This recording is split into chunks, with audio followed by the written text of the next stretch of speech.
Welcome to Golden Door Awards. I'm Kerrie Phipps and I've created this gift for Tahira and all who are involved in these significant awards, celebrating the truth and integrity of the written word. Now, when you're endeavouring to bring something to the world, your offering, your way of seeing the world, your truth, your love that you want to share, it can be incredibly daunting, and many of those words can stay buried within you for a long time. So I'm going to unpack some of my journey as I answer many of the questions that people send me. Let's start with, what brought the writer out of you? Well, I did write when I was a child.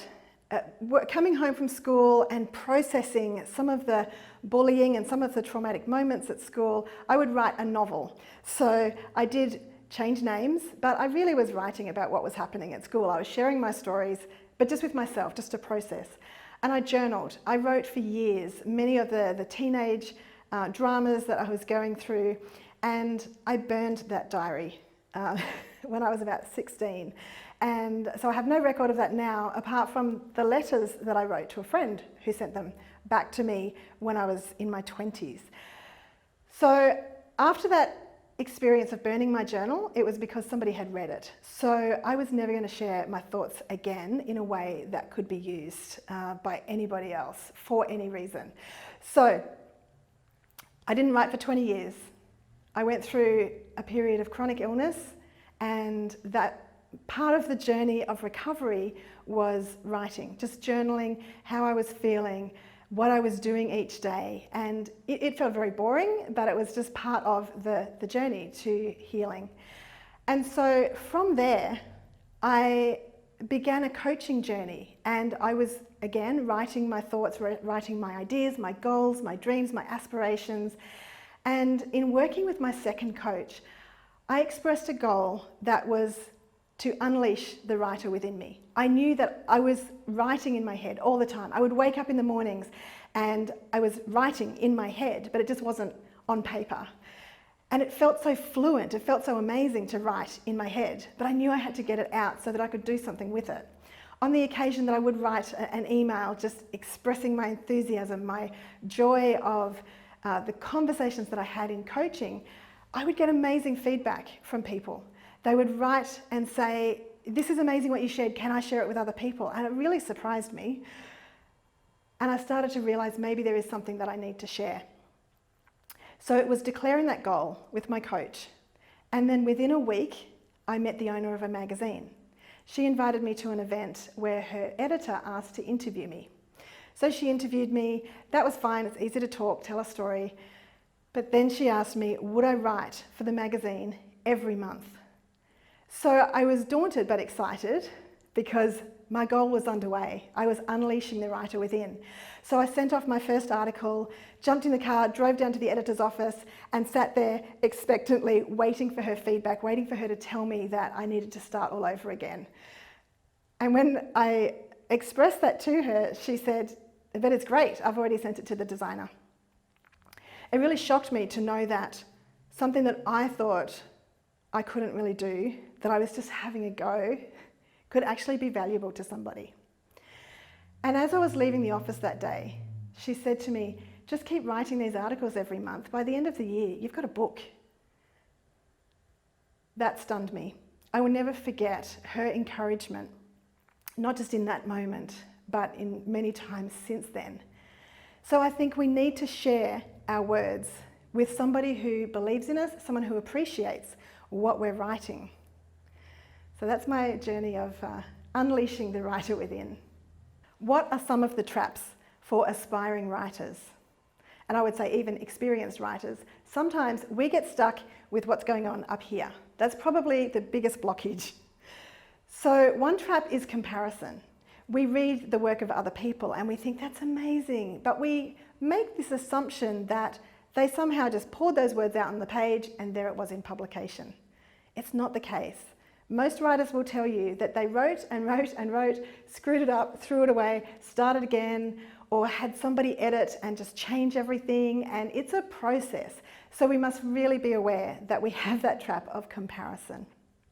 The other thing is the assumption that we make all kinds of assumptions, but the assumption that we should be able to get it right first time. And That will hold you back more than anything. We make the assumption that it has to be perfect, but we just need to express. And when you're wanting to give voice to your deepest thoughts and feelings and imaginings and memories and visions and ideas, they just need to come out however they come out. Doesn't matter how messy your page is, it doesn't matter how long it is. If you are asked to write something that's 500 words, just go for it, pour your heart out. You might have 1,500 words, that's great. Then you can go back and trim the words. But when we just sit down to try and get the finished work done immediately, then we just set ourselves up for disappointment. Other traps that we can fall into is sharing our work with the wrong people. So sometimes we share things with our friends or family because we expect that they will just read it and say, that's fantastic. But often they're the ones who, they might say, that's great, that's really exciting, but it might not resonate with them. And so they might not really know what to say. So it's really important that you get around other writers. There are writers groups in cities all over the world where you can sit with others and read each other's writing and ask questions in a non-judgmental space, because they know how brave it is too, to share honest work that's not altogether lovely yet. So work with others who know what it's like to be on a journey of unpacking things that are in your heart and mind. What is your writing process like? This question is a great one to ask yourself, because you can learn from others what their writing process is like. Let it inform and perhaps inspire you, but it's really important that you figure out your best way of writing. So you might imagine that as a published author of 5 books of my own, over 10 books that I've contributed to, that I would have like a solid writing process. You hear of some writers who get up at 5 a.m. and they write through till 10 a.m. Then they might go and have a breakfast and a walk and come back and write for more hours. That is not the case for me at all. Sometimes I'm writing and writing and writing, and other times all I'm doing is just mulling over thoughts in my head and heart. So sometimes being a writer looks like going for long walks along the river, talking to my husband, talking to a friend, just getting the ideas out there. And they brew for such a long time before I feel like these are so important, I need to put pen to paper, or talk it out to my phone and have it dictated, or sit down and actually type it out. So think about what works for you. What do you naturally do? And perhaps extend the time of that. If you write in the morning, perhaps get up earlier and just write for a little longer. Do you write at the end of the day? And whether it's writing your content or just doing a brain dump, at the end of the day, get your thoughts on paper and you'll go to sleep and sleep better because you've sifted through all of those ideas and your brain is at rest, ready to refresh overnight. And then the next day, you can often wake up with more clarity and write more absolute gold.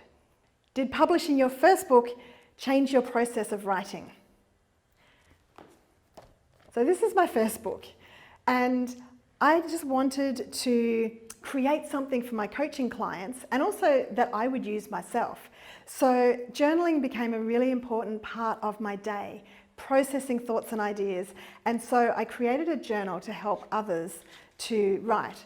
And it's really about exploring your own process of writing. So did my process change? I think it probably just continued to develop. So I wrote about how to journal, and I shared the stories of many of my clients and colleagues and psychologists and counsellors, people who are also passionate about putting words on paper because it's good for our brains. And so we put that content in, and then we had pages for journaling. So this is my current journal with all my post-its and comments. I think that what changed for me after publishing my first book was the realization that I could do this.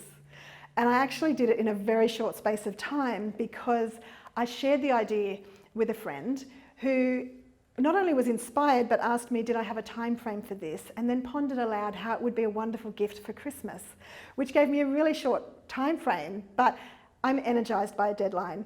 So when I thought about it and when I rang a few industry experts to ask, is this possible? Then we did it. And I created the content in a week. We did the layout design. I'd already done the photography for a magazine.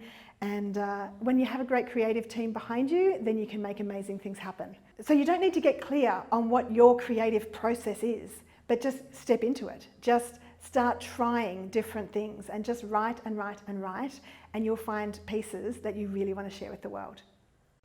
Where do you get your ideas and inspiration for writing? Really, it's in the everyday. Sometimes we see funny things, we see insightful things, we have conversations with people. And for me personally, I am so inspired by the conversations that I have with others. It's often conversations with strangers. I might be sitting on a bus, somebody will share an idea, an insight, and I'll feel like that has totally enriched my life and I would like to share it with others. So it's the things that I see, the things that I hear, but everyday life is full of rich opportunities for inspiration. So when you're inspired by something, take a photo, write it down, do a voice memo, but capture those moments of inspiration. And when we share something that is from real life, that's what other people relate to and really appreciate. What is the best way to express your thoughts to create impact? There are so many ways that we can share our thoughts now. And again, it's really important to find what works for you. Maybe the first way that you start expressing ideas is through Facebook Live, Instagram Live, just sharing little status comments, and of course in your own journaling and blogs, wherever you're sharing your work. But look back over what have you shared over the years, because you'll start seeing there are themes that you didn't even realize. The things that you say all the time might feel so natural to you, but to other people, they're absolute gold. Also asking yourself, what is it that I really want people to know? I noticed recently that I'd been saying for, I'm not sure how many years, you make a bigger difference than you know. And I realized while I want to encourage other people to know that they're little acts of kindness, that they're, whatever goodness it is that they're putting out into the world, it makes a bigger difference than they realize. Because I realized that I was not aware of the difference I was making. And when people send me comments and say, I read this book and I really appreciated your thoughts, that really changed the way I see the world, or that gave me the courage to take action and do something really exciting. So take note of those things. I also noticed after my second book, Lifting the Lid on Quiet Achievers, Success Stories from Regional Entrepreneurs, I noticed that throughout the book publishing, the book launching journey, I travelled right across Australia. I did events called Conversations with Entrepreneurs, and I also did that in San Francisco and New Zealand. I noticed that we were celebrating the connections, the way that people met together at my events, and amazing things happened as a result. I was talking about connecting and growing in confidence for many, many years before I knew that I would write a book called Do Talk to Strangers, How to Connect with Anyone, Anywhere. These themes are burning away within us for so much longer than we realise. So take note, go back through some of the things that you've published before, whether it's just on social media or just in your own private journaling. See what's in there and what really lights you up, and start expressing those things in all the ways that you can. How do you handle literary criticism? I think the broader question for me is, how do I handle criticism? Because when you put a book out into the world, generally the people who read it are the ones who want to read it. They resonate with the title. They mostly, in fact, I think I've only had positive feedback on my books directly to me. That doesn't mean that they're brilliant, amazing, and everybody in the world should read them. It means that the books are resonating with those who read it. The broader question of dealing with criticism, I would say that the most challenging for me has been online, because you're getting criticism from somebody in a public space that you can't really engage with, because they often put their comments out and disappear, or you don't have the same opportunity to connect and to discuss and to clarify what they might mean by something. The important thing is to remember all of the great feedback that you get, because we can have 10 amazing testimonials. People have read and engaged with our work and said, thank you so much, this has changed my life. And then we have one word of criticism. And we feel gutted by one person who is saying something critical. So it's really important to remember those testimonials. Keep them on file. When people say something really positive about your work, then take a record of that somehow. Keep that somewhere that you can refer to if you have those, unexpected criticisms.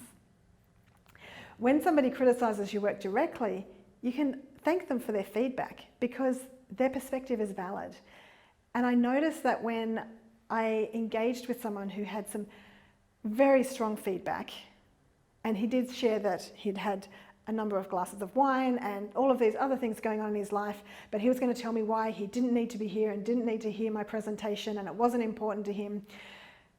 And then after he'd vented and I'd said thank you for sharing, then he told me what was so important about my message and how he felt that their nation needed that message. So it actually did impact him even though he was annoyed by something else. So when we let people express, it can actually be not only therapeutic for them, useful for us to hear the feedback and see what kind of impact we might be having, but it also can build an amazing connection. So I was glad that I was able to stand and just listen to that negative feedback, but because it wasn't so bad in the end, and it was actually a beautiful connection in the end. What books or authors have most influenced your writing?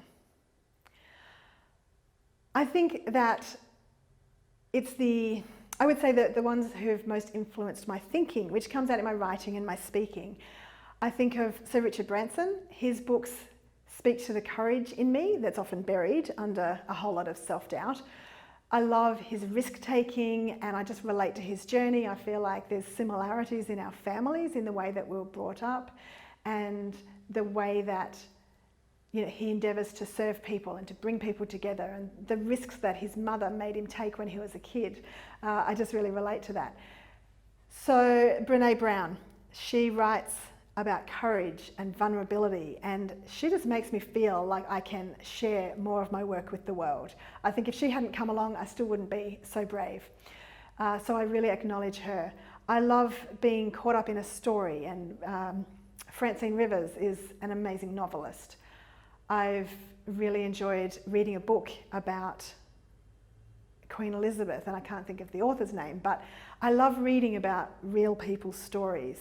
So Terry Underwood from the Northern Territory in Australia wrote inspiring words, sharing what life in the real outback is like.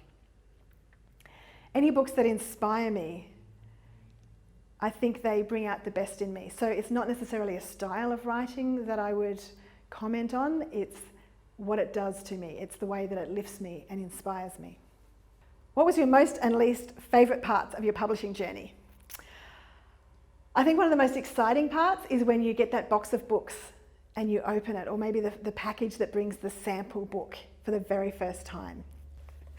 When you open a box and here you can feel the cover and you go, yes, this is what I wanted. When you can feel the paper, when you can flick through and see how it looks and it says it's done. You can get a book on your email, you can get the PDF and you can see, yes, this book is finished, but there's nothing like actually holding it in your hands. So that would be a really exciting moment.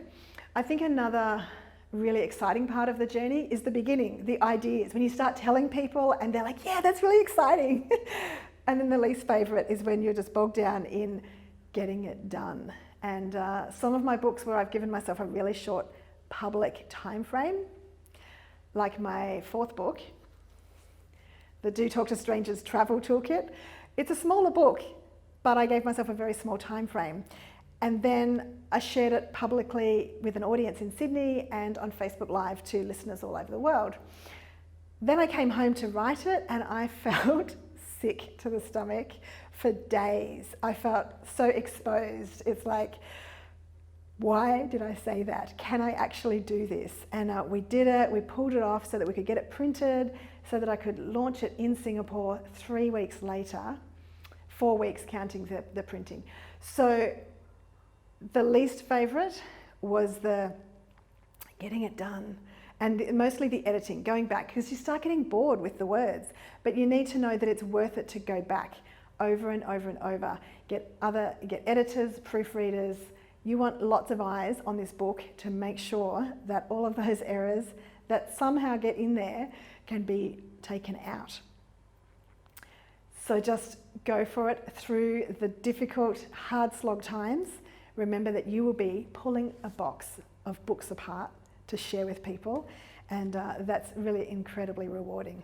Also, it's very exciting when people send you feedback, especially people you don't know. They're from the other side of the country or other countries around the world, and they write to you and tell you the impact that your work has had.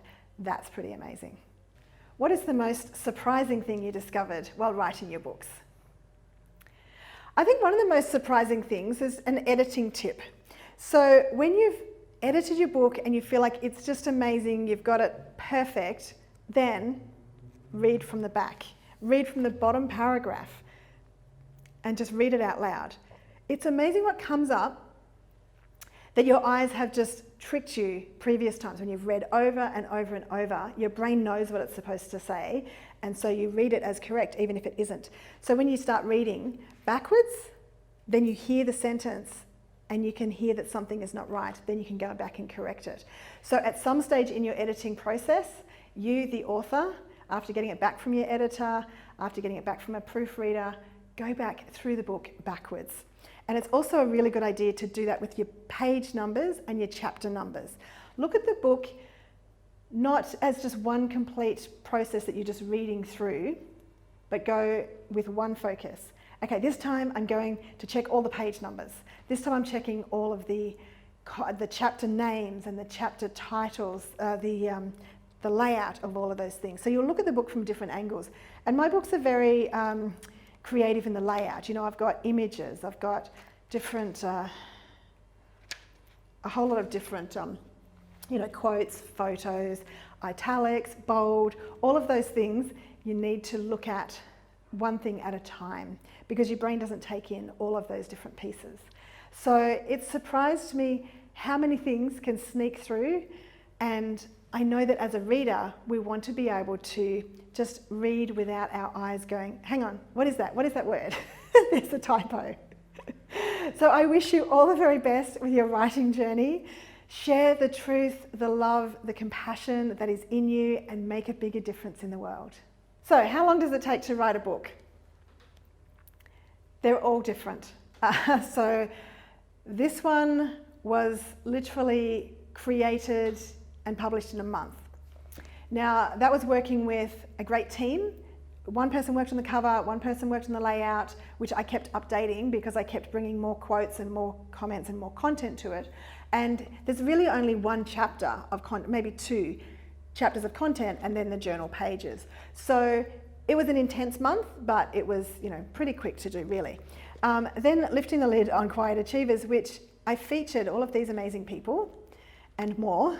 And so because I was interviewing contributors, again, it was a very intense period, but that was a good 6 months. And pretty much I forgot about the rest of my business, and I didn't do a lot of work outside writing and interviewing and compiling and all of that. This one, Do Talk to Strangers, How to Connect with Anyone, Anywhere. This took me over 2.5 years because this one was really pulled from my heart. It was pulled from within me. And there was a lot of self-doubt, a lot of really struggling with, why am I writing this? I knew why I wanted to write it. I wanted to encourage people to talk to strangers, to connect and to discover all these adventures that I had experienced because I was open to talking to strangers. Also because I'd become more confident to do so, and I'd seen all these incredible wins. However, my friends, my clients, my colleagues would not allow me to simply write about how it was great to talk to strangers. They wanted to know how to. And so I really had to allow people to ask me challenging questions. And it was quite confronting. Like, what were you thinking when you met that person? How did you take that brief encounter to the opportunity of exchanging business cards and connecting down the track? What was going on? And so to start unpacking my thinking was really, really challenging. And so my friend Jane Pelusi, who's about a 90 or 100 times author, she really helped me unpack that, just questioning me and taking me deeper into my thinking. So, books can be done quickly, but to go really deep, it can take some time. It's not just about the writing time, but it's about the the self-honesty and the getting the ideas out of your head and heart, and working with people to do that really well. So I really appreciated that.